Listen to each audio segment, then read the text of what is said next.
Hi, I'm Stacie and I'm coming to you from St. Pete Retreat. Today, we're going to talk about body sensations.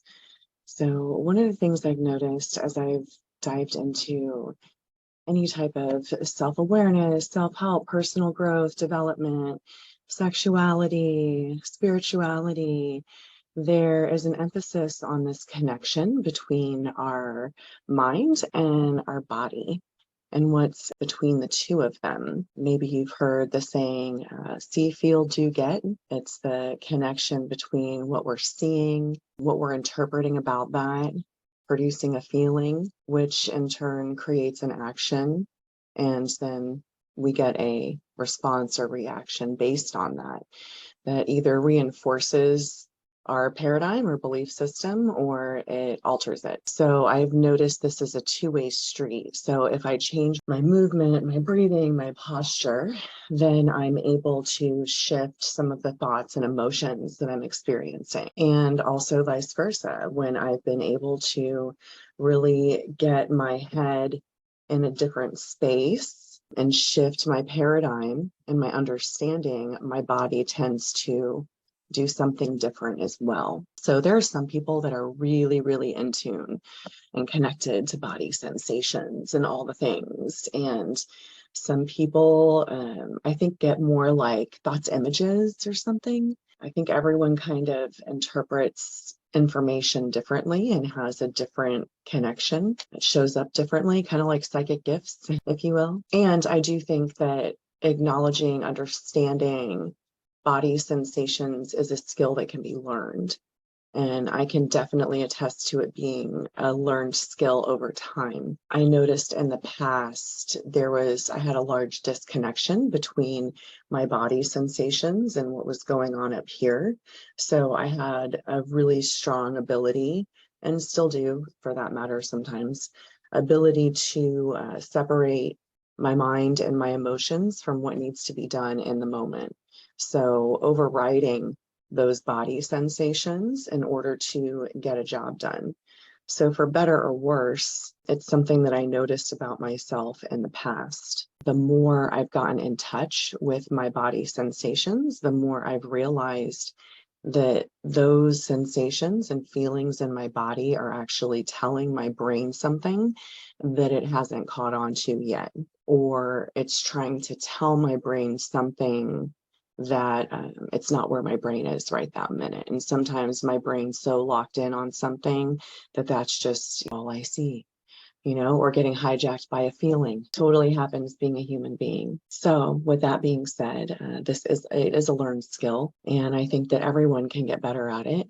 And one way that I've started to get more in touch with my body sensations is through that practice of tantra and sacred sexuality, mindfulness, meditation, and even very intense physical activity and extreme intense emotions and thoughts. So all of those things can actually help us. One thing I realized is that I would say, I don't feel anything, like there's nothing. And there could be nothing. Sometimes there really was. And what is the interpretation of nothing? So most people would say, oh, you're disassociating, or oh, you're going numb, or you're just not connected. And the reality is, yes, those are actually plausible responses. And it could also be that nothing really just means no thing. It could be a sense of peacefulness or calm or groundedness or centered. And I noticed that when I was experiencing that sense of calm and peace, my brain was interpreting it as like nothing. And then when I would say nothing is happening, people would try to pick at me, to get me to say, oh, there's a tingling here, or oh, it feels open here.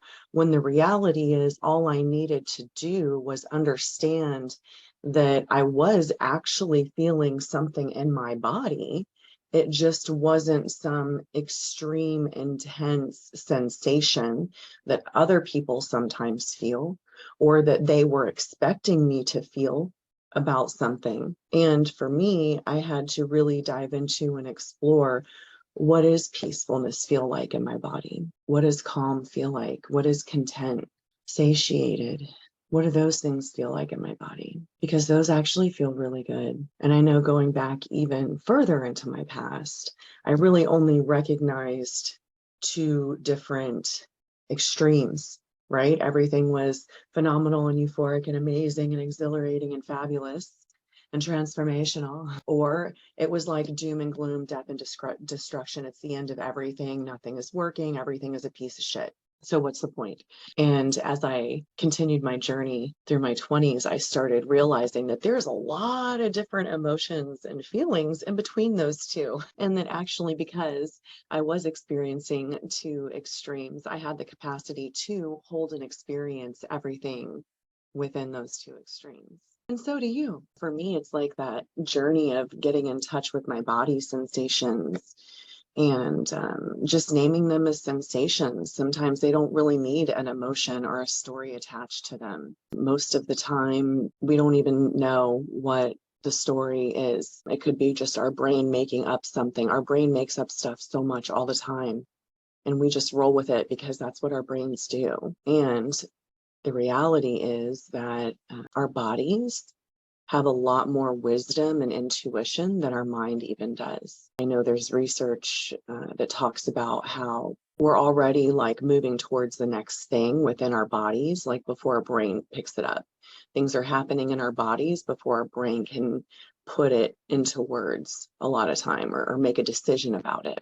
And I'm sure you can relate like intuition, right? You get a feeling about something, but you're not really sure what that is all about until we decide to make up some story about it. So for better or worse, our brain loves to make up stories. And the good news is that those stories aren't always what the truth is, and they can be shifted and changed. And I found that by connecting with my body sensations, I've gotten to know myself more. I've been able to stay more in alignment with what's true for me. Every time I was denying or overriding my body's wisdom, there was some type of repercussion afterwards. So one could be, hey, look, I got the job done. Excellent, right? Celebration. And there's most likely going to be some type of emotional or unconscious manifestation of overriding one of my boundaries. That could come out like in passive aggressiveness. It could come out as in extreme exhaustion. Maybe it's anger or sadness. It could be confusion. It show up all different types of ways. But in my experience is when I override my body and I make a decision that is not in alignment with what's happening within me, I usually experience some type of consequence, if you will, that's not always beneficial for my well-being. I'll say beneficial for my greater good because I'm seeing what it's like to override my body sensations and to override my intuition, and usually getting a negative result will facilitate change within a person. Not always. Humans, some of us really have a high tolerance for pain, and it's an opportunity to learn from that. You know, am I going to continue the suffering or disconnection that's occurring by overriding my body?